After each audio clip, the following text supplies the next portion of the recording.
A'udhu billahi minasyaitanir rajim. Bismillahirrahmanirrahim. Alhamdulillah rabbil alamin. Aming mga kasama, ako po'y humihingi ng paumanhin sapagkat dito pong nakaraang linggo, lumabas po sa mga balita na may aligasyon na ako daw po ay hindi sumusunod sa batas. Ito po ay nakalulungkot para sa isang senador, sa isang senator judge, ang masabihan na hindi sumusunod sa batas. Samantalang nung tayo po ay merong mahal na saksi dito, pinaalala po natin sa kanya na harapin ang batas. Noong nakaraang linggo, ang atin pong kaibigan na ombudsman, ang sinabi po ng mahal na ombudsman na ako daw po ay hindi sumunod sa kanilang pasabi na mag-file ng aking counter affidavit. Nakakalungkot po ito sapagkat hindi po ito totoo. Inaamin ko po sa inyo kung ICC lang, hindi po talaga ako susunod. Hindi ako magpapasakop sa ICC.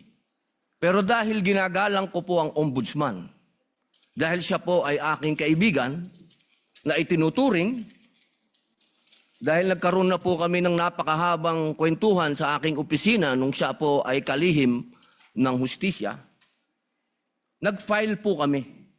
Ito po, hawak ko po ang original. Dahil sa akin po, importante ang original. Ito po ang original, nakalagay po dito. Nag-file ako. Nakalulungkot po na pati ang media ay nakikisama sa ganitong klasing propaganda na ang isang senador ay hindi sumusunod sa batas. Isang senator judge. Ito po, maaari ko po kayong bigyan ng kopya, mga mahal kong kasama, para mapatunayan na hindi ko po kayo ilalagay sa kahihiyan. Ako po ay nag-submit ng aking counter affidavit. At ganun din po, humihiling din po ako sa aking mga kasama, lalong-lalo na po sa aking kaibigan, Ginoong Pangulo, na sa mga ganitong pagkakataon, hinihingi ko po na tulungan din po ninyo kami. Na maipaliwanag din po namin sa media na meron din po kaming mga pagkakataon na ipagtanggol din ang aming sarili at kami wag husgahang kaagad na kami hindi sumusunod sa batas. Yun lamang po, Ginoong Pangulo at tagapangulong hukom. Maraming salamat. Senators Erwin Tulfo, Senator Judge Alan Cayetano, thereafter Senator Judge Tito Soto are recognized. What is your pleasure, Senator Judge Erwin Tulfo? Mr. Presiding Officer, Senate President, ladies and gentlemen. This impeachment court was established to try the Vice President of the Republic. Ang punto ko po rito, kasi napapansin ko po ilang araw na nagagamit po natin ang impeachment court, ang oras po ng impeachment court, sa pagpapaliwanag. Naintindihan ko po ang posisyon ng aking kaibigan, si Senador Robin Padilla. Yung kanya pong frustrations. Pero gusto ko lang po sana ipaalala sa ating presiding officer, sa ating pong Senate President, at matanong, ano po ba ang ating ginagamit na rules ngayon? Pwede po ba yung mga problema po labas sa impeachment court na ito o labas sa kaso ng Vice President ay dadalhin natin dito? Di po ba ang korte na ito na itatag para po sana kay Vice President at kay Vice President lamang? Mga ebidensya, mga testimonya, mga pahayag patungkol lamang po sana sa impeachment ng Vice President. Kasi dito pong mga nagdaang araw, Mr. Presiding Officer, Senate President, mga kasama, napansin ko po na nagagamit ang oras po ng impeachment court sa pagtatanggol po ng mga nakaraang araw ng sarili ng ilan sa mga kasamahan natin sa mga akusasyon.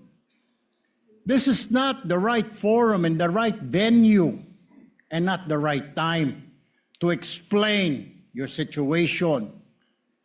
Kung gusto po ninyong mag-eksplika ng inyong mga saloobin, problema, maaari naman po ninyong gawin yan sa labas po ng oras ng impeachment court.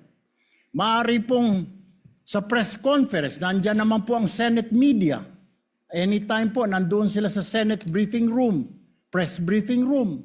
Maaari din po sa Facebook o sa YouTube magpaliwanag. Huwag po nating gamitin ang oras ng impeachment court sa pagpapaliwanag o sa pagtatanggol ng ating mga sarili simula pa po noong nakaraang linggo.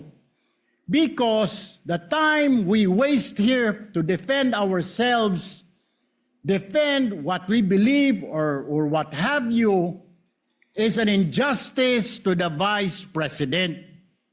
Yung oras po na ito dapat ilaan natin sa pakikinig sa depensa ng Vice Presidente, sa mga akusasyon laban sa Vice Presidente, hindi po pagdidepensa sa mga sarili natin kung tayo inaakusahan ng kung anong mga ahensya, kung tayo po ay may mga kaso, may mga investigasyon.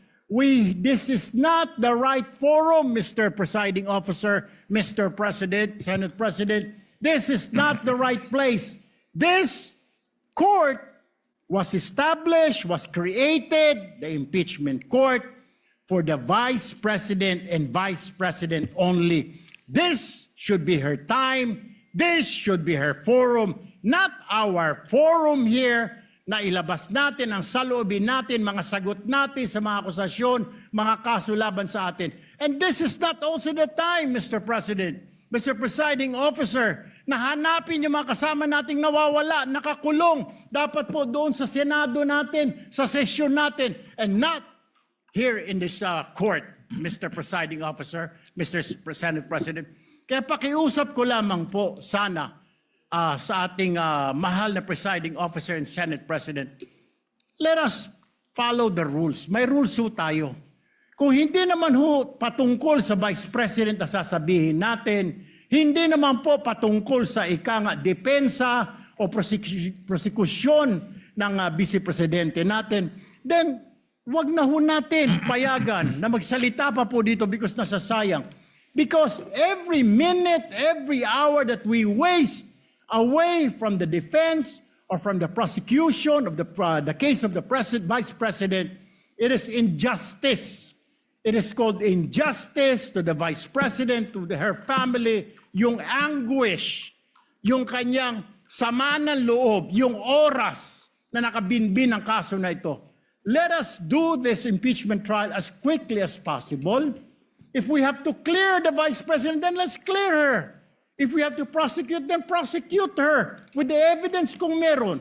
Not waste our time kung ano-anong sinasabi natin dito to protect ourselves, to defend ourselves. This is not the right forum, Mr. Presiding Officer. Kindly wind up, Mr. Senator Senate Judge President. Erwin Tulfo. This is not the right forum for us to defend ourselves. Bring it somewhere else. Bring it to the press. Bring it to the social media, but not here. Thank you, Mr. President.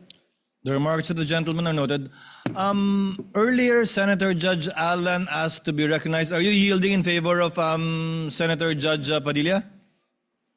And thereafter, Senator Judge Soto. Thereafter, Senator Judge Thank you, Padilla, Mr. before the Presiding chair Officer. makes a ruling on the matter. Yes, Senator Judge Alan Cayetano is recognized. Thank you. I'm happy. You may proceed, sir.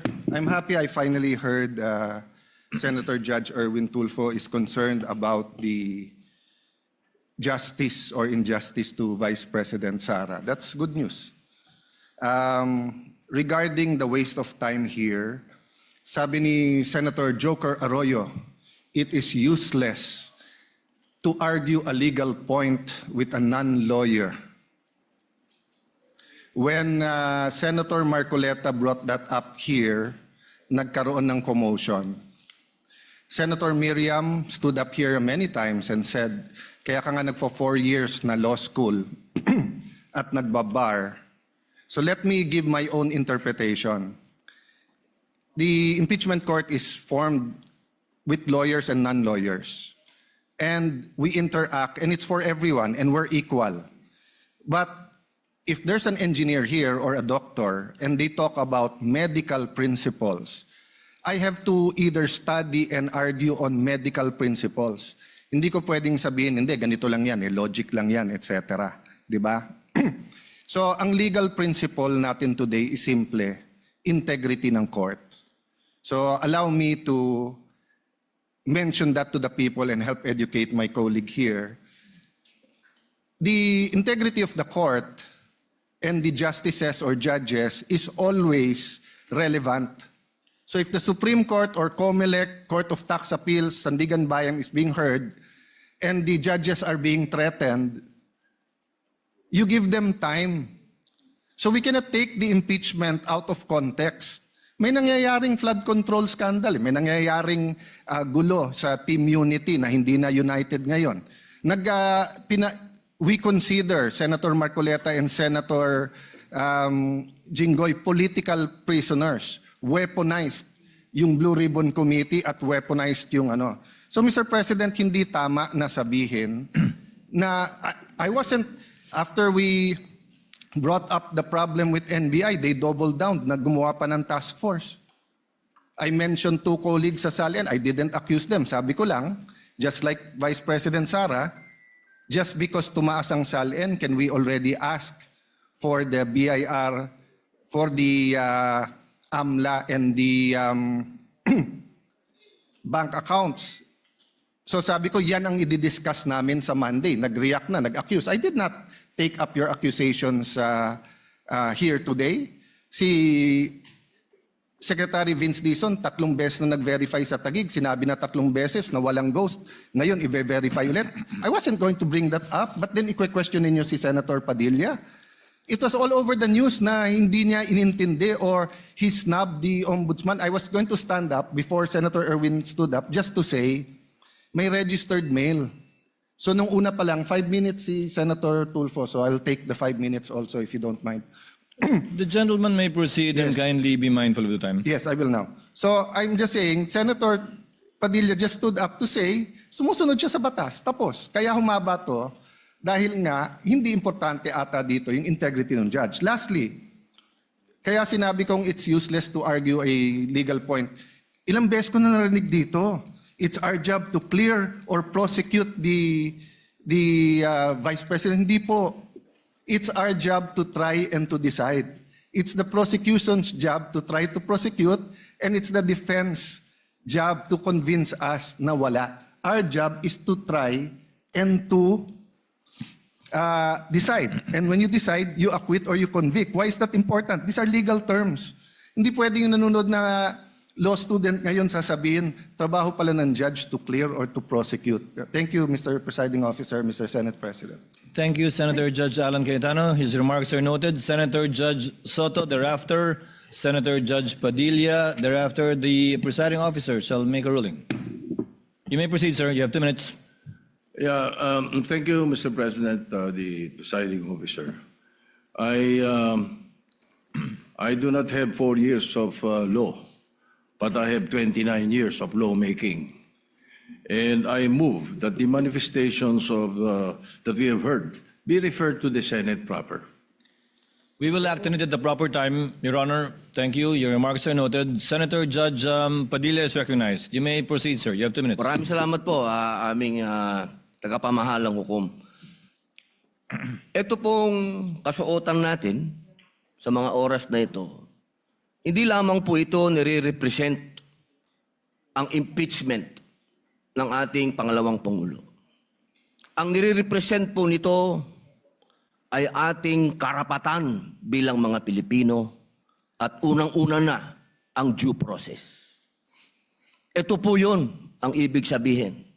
Kaya ikaw ay pangalawang Pangulo, ikaw ang Pangulo, ikaw ay Senator Judge, ikaw ay magsasaka, ikaw ay mangingisda, kailangan may due process.